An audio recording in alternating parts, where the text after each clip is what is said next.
बिस्मिल्लाहिर्रहमानिर्रहीम। अस्सलाम वालेकुम। मैं हूं अली असगर और आप देख रहे हैं मेरा यूट्यूब चैनल।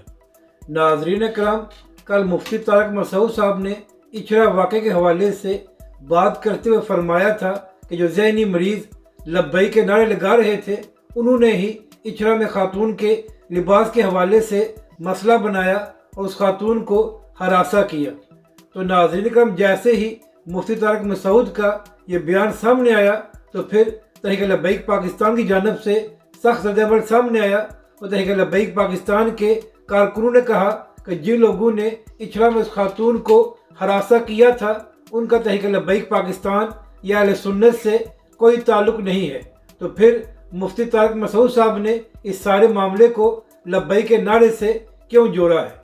तो अब नाज़रीन कराम, इसी हवाले से मुफ्ती तारक मसूद साहब के एडमिन ने वजाहत की है।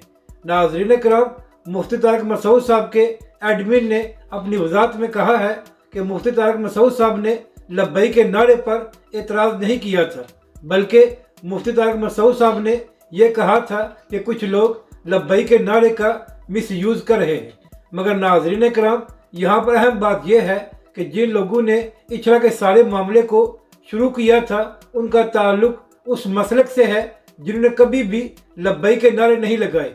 तो फिर मुफ्ती तारक मसूद साहब ने इस सारे मामले को लब्बैक के नारे से क्यों जोड़ा था। इसीलिए तहरीक लब्बैक के कारकुनों ने भी एतराज़ किया है और अब तहरीक लब्बैक के कारकुन यह भी मुतालबा कर रहे हैं कि मुफ्ती तारक मसूद साहब अपने वीडियो बयान में इसकी वजाहत करें। अगर आपको ये वीडियो अच्छी लगे तो इसे लाइक और शेयर ज़रूर करें और हमारे इस चैनल को भी सब्सक्राइब करें।